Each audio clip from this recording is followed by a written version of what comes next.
Les amis, sangwa mahoro amagara meza n'amafaranga. Nizere ko meze bien. Kandi bipfurize kwiratrapa nani turacari mu ntango z'umwaka kameme ushobora kwiratrapa. Bagenzi mu bijanye na development personnel reka twibaze. Burya hari iminsi yose turonka akaryo tukagakoresha nabi kandi karabonetse. Washaka burya nta muntu numwe atarigera aronka akaryo ahubwo hari n'igihe akaronka ntamenye ko yakarose. Twibaze ikintu. Twese twanka kubaho nabi ariko noneho twanka gupfa gusumba kubaho nabi. Kubaho nabi nubwo tuvyanka uramuka guhitishijemo gupfa no kubaho nabi bisiri ko benshi bohitamo ati nopfuma mbaho nabi mbwa nkabaho. Mwene wawe ndi yavuga ngo burya ngo mu bintu biteye ubwoba ngo intari dateye ubwoba ngo mbwa mu vyimba wayo usumbwa n'isazi ibona usumbwa n'imbwa ikanura. So rero bishitse ukabugiye kwitaba Imana fate kagiri ibakwe nkuko twabibonye muri Bibiliya. Imana ibaza Hezekiya ndakibwira Hezekiya ati we yaragize kuno munsi ugenda. Bishitse ukagira ibakwe ryo kuvugana n'umumarayika cyangwa ntumbaze uburyo Imana yakwiyerekamo ngikakwereka ko ikiringo cyawe cyarangiye. Umugabo ndisiri kandi ko ico gihe wari wese siri tubujya dutinya urupfu kubera iyo tujya tutaba twazi. Hagiye abaho ubwoko bwinshi bw'ivyumviro iyo umuntu apfuye bica bigenda gutya jaha kwa n'ibintu kubera testimoniage y'umuntu yagiye ngo agaruke kubisigurira basigaye. Ibyo rero byatumye umuntu wari wese agumigumiza ko ivyumviro byinshi ariko nimwibaza ko ico kintu ntamuntu agitinya. Wari wese aragitinya ugupfa birateye ubwoba. So nabonye ko ari muri Bibiliya kinavuze nti nimba Jezi batabimwanditse ko nabi hari aho bagaragaje ko nawe nyene umengo gupfa yarabitinye ati dati yaba byashoboka igikombe cyari kundengana. So ariko icyo ngiye kuvuga ni iki, uramutse rero umenye neza ko ugiye kwitaba Imana muga Imana igashize ikubwiye ati hamwe n'uramuka ndakongeye ubuzima ugasubira kubaho wowe ukoze iki? Ndisire kwico gihe utanga amasezerano menshi kandi uramutse uje gukora donc uramutse ugurupfu rusinze ico gihe no kuri kwa Mungu ntibaze ko ari ikintu cyo gusamaza wapi. Nimba uvuze ati okay je par exemple nje kudandaza wodandaza pe uni hosubira kuraba abandi ntihosubira kugira iki wovuga ati mission yanje niyo muvuga ati je nje gufasha ba les orphelins imfuvyi kwa cange jewe nje kubakira abapfakazi nje kubakira abantu bagowe nje gukora ibishoboka byose ni ndabona ubuvuzi bugendeka nabi reka ngorora ubuvuzi nukuri kwa Mungu ico gihuje uwo mwanya wawe uhawe sinzi ngo bungana gute mugabo umwanya ukoresha biteye ubwoba. Kibazo rero ni iki nanaye numwe tazi ko azopfa ico kiringo ico kongerwa bugisho twama twacongewe iminsi yose. Uno munsi uri kurankurikirana nimba wavyukanye ubuzima bwiza wavyongewe uko wigeze kuryama ntiwaruzi ngo biriko bigenda gute. Amaraso niyo yagumye yitemberera tu uhema mugabo utazi ubwonko ntaho ziyo bwari buri ariko wikanguye ubona urahema birakunda ubona uratambuka birakunda ubona uriyumviriye birakunze wongewe ikiringo ushatse ikiri donc uyu mwanya ufise ukoresha kandi ukoresha mu buryo buri seriye cyane. Bagenzi nivyo zatumye nibaza wana kuri ishene ya nyene yitwa Homme de Charima ndacisha ivyigwa nise twiyubake en fait ivyo twiyumvira byose tube tugamije kwiyubaka ivyo twahiyagira byose tube tugamije kwiyubaka mentalement spirituellement même physiquement ajya nimwe mu nziza iba mu mubiri mwiza donc mwe mu nzimba mu mubiri muzima mubiri rero donc nawo so kuyicisha ibyo vyabwenge so kuyicisha imyambiro y'inzoga so ariko nani by the way ndanwa mugabo ariko umubiri wanje sinkeneye kuzuza inoze. So nibyo ico mvuga niki rero kuri iyo Agaciro Media ariko ndiko ndiyumvira kandi uno muntu yanzaniye bashaka nuzenda uno muntu yamaye iyi gift kandi narayikunze cyane utu tudome mu numengo n'utwikaramu duto twanditse ngo make Burundi great, make Burundi great. Kuri Agaciro Media rero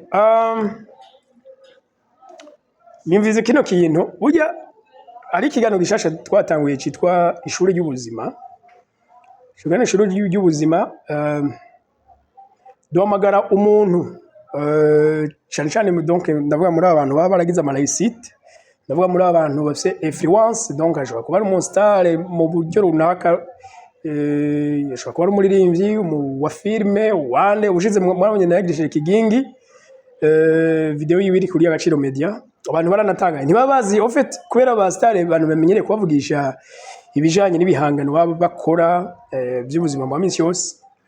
Donc abantu ntibabazi mu yindi angle, ntibazi ko abantu bafise bagenzi ibintu byo duhugura muri buno buzima. Abakurikiye Kigingi mwaravyumvise ntaje ubwanye niko ndamugirisha ikiganiro, wow navuze ni wow kumbe baba type bafise ivyumviro bimeze gutya mugaba about life.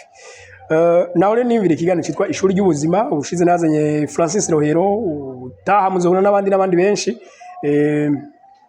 Nimvire kino kintu rero nukuri bano mudukurikirana kuri chaîne muzo dushikikire ico kintu tukigereko mushobora gushikira mu buryo bumwe.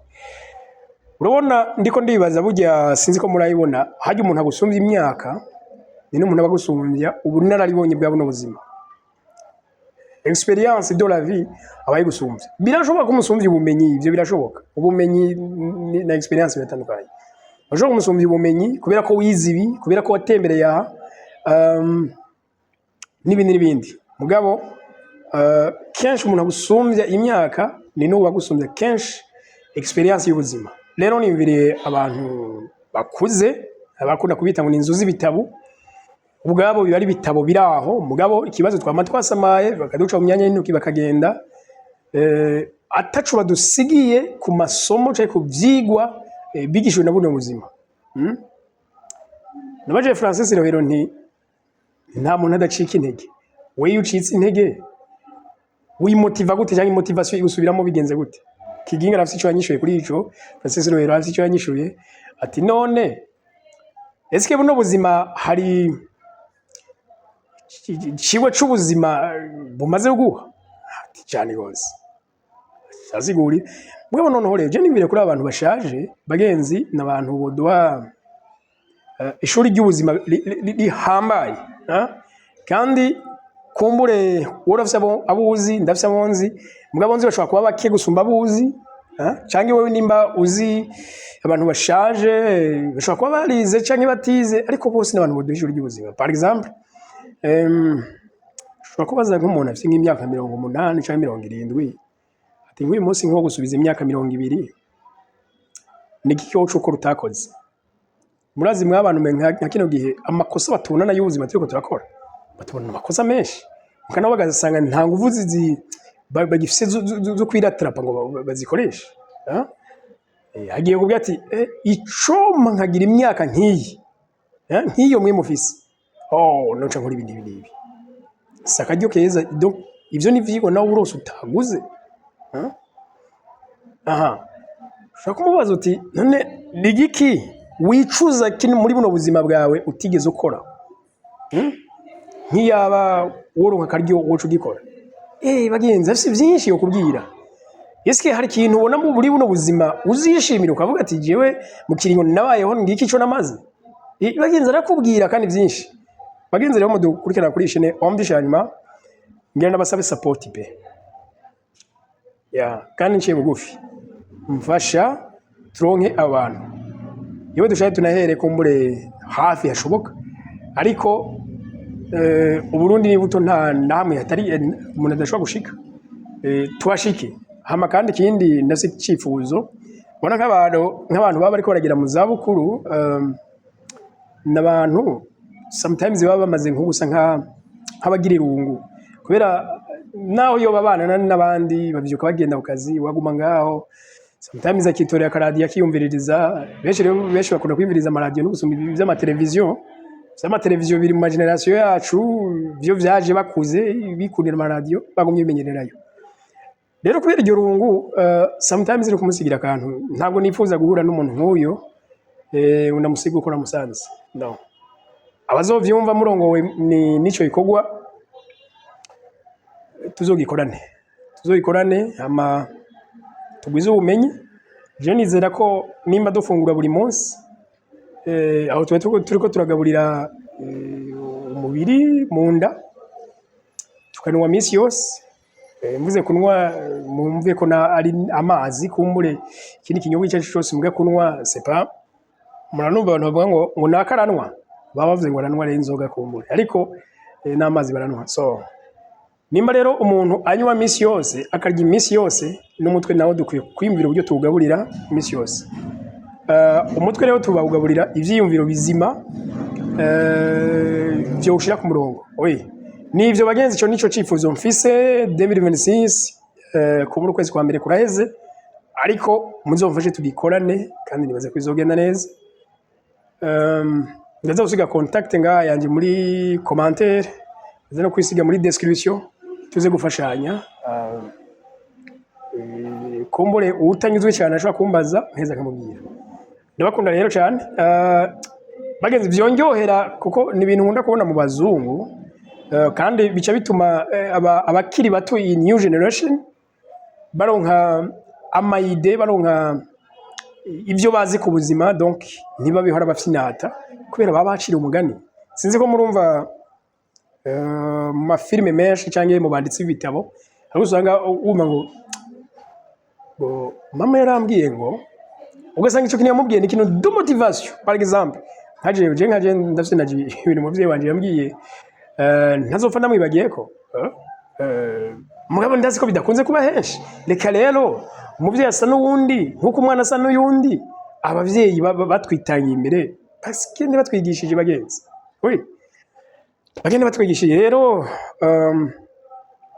nuko turakeneye ivyigwa biduhugura ishure ry'ubuzima. Ndahari kugira ndabikore nani muzoshigikire kugira ndabikore nuko ndabakunda cyane. Nize ko mwaze subscribe iyi chaîne ibice bishika 64 nabakurikira izi video ariko betiyabonesha haburi ki bagenzi bashaka kuyabonesha kize twa umuryango munini naho utaha. Bye bye.